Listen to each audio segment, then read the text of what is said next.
Cross inside Ashi. In this position, I want to be cupping his knee. I've got my legs triangled, one of them underneath his leg. This knee is close to his hip, and I've got it flared open. I'm not flaring this one open, this creates too much space. This one's tight, this one's open. From here, I'm gonna look to attack my knee bar. Yes, I absolutely have heel exposure here. But there's a couple of reasons why you may wanna go for a knee bar. One, maybe the rule set that you're participating in may not allow heel hooks. Two, knee bars are our A game, right? This is where I wanna get back to. Three, he may boot back here, and I'm not gonna have heel exposure anymore. So the moves that we're gonna show you today are still gonna work even if he's booting. Number one, the first move that we're gonna do is I'm just gonna come directly to my sit position here. So the way that I'm gonna do that is I'm gonna lift this leg up. So I'm gonna kind of straighten this leg, and I'm gonna kind of start to move like this hook up into his knee pit here. Now I'm gonna attach this other foot to the back of his leg, and I'm gonna rotate my body as I sit up. Now I'm gonna let go of this knee control, and I'm gonna scoop underneath his arm. And now I'm gonna switch my legs. So I'm gonna straighten this leg out, and this one is coming to the floor. Now I'm gonna reach up and grab my Bendy control, and I'm gonna push myself up into my DRYSDALE position. Now I'm gonna pull my knee back in, put my Bendy lock on, straighten his leg, and finish my knee bar. And as always, we keep our top position. The advantage to having my knee in this position is that he really can't cross his legs and start to defend. It's pretty easy for me just to reach back and break that with my elbow. But the disadvantage here is that he can start to play with my legs and start to come into this. So if you're gonna attack from this position, you need to be really quick, or what I wanna do is I'm gonna kick this leg up, and I'm gonna take my double treble very quickly. This doesn't give him the ability to give me a lot of trouble with this position. Now I've got really good control with both of his legs. So how I'm gonna look to get my knee bar here? Well, I'm gonna take my ankle lock control first, and then I'm gonna slide this arm back, and I'm gonna take control of his knee. I'm gonna grab his tendons here with this hand, the tendons right behind his knee, and I'm gonna untriangle my legs. I'm gonna post on this, and I'm gonna kick this leg up.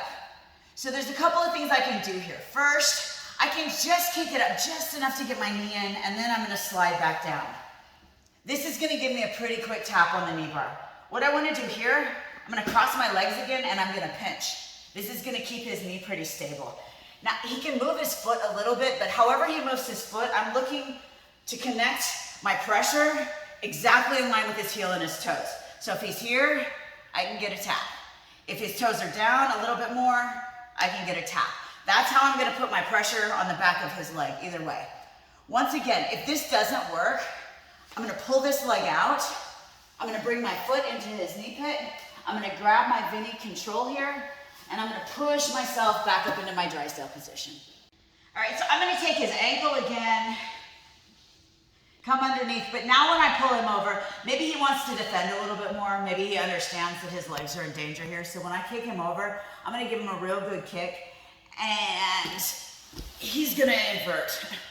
So right now that knee bar I just did isn't gonna work anymore. I don't have enough control over his hips, so I'm gonna go ahead and slide this out. Now I wanna keep his knees off the mat, and I wanna kind of control both legs. That's really important. I'm gonna put pressure down on his back with this foot, and this foot's on the mat to help me stabilize.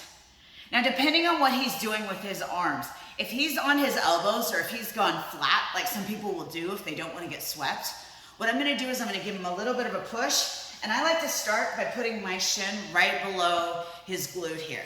And then I'm gonna triangle my legs over the top. Now, I'm not gonna finish this knee bar just yet. I need to get his knee right on the line of my fulcrum. So I'm gonna continue controlling both legs, but now I'm gonna kind of use this to shove him down a little bit. And then I'm gonna adjust and shove him down a little bit.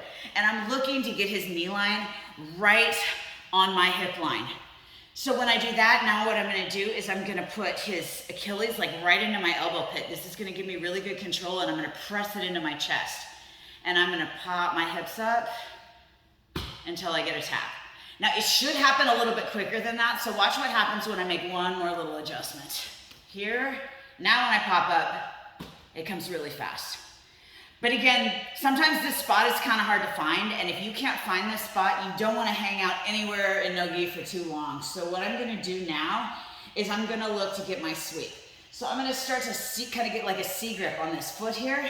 I'm gonna pinch my legs together, I'm gonna point my toes, and I'm gonna roll him on over. Now maybe I can spread my knees out here and get a nice forward knee bar tap, or maybe I'm just gonna look to control this ankle. Sit back up into my DRYSDALE position, put my Bendy lock on. You can see my knee was already in. I'm gonna straighten this leg out and finish our traditional Bendy lock knee bar. So kicking up, taking my ankle lock, grabbing his knee, grabbing his tendon, kicking him over. Now maybe he doesn't want to get knee barred, so he's gonna go to his knees and his hands. So I've got some adjustments to make right here, right now. I don't want his knees on the mat. This is too much control over his own body right now. So what I'm gonna do is I'm gonna grab his ankles, I'm gonna put him up, and I'm gonna bring his knees like kind of right into my biceps. So he can't put his knees back on the mat. I've got much better control of him now. But I am not gonna finish a knee bar if his hands are on the mat. It doesn't matter what he's doing with his legs.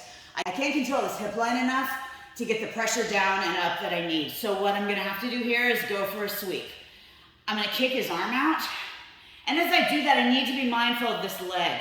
I don't wanna get this leg stuck underneath him. So as I kick this arm out, I'm gonna straighten this leg, or you can bend it and pull it back. But either way, I don't want the knee underneath him as I come over. So I'm gonna come onto my knees. I'm grabbing my Bendy control right now. I don't even wanna give him an opportunity to lock his legs. I'm gonna come up on this foot, post in my DRYSDALE, pull my knee in on the way. Now I'm gonna cover, stretch, and knee bar. And as always, I'm keeping my top position.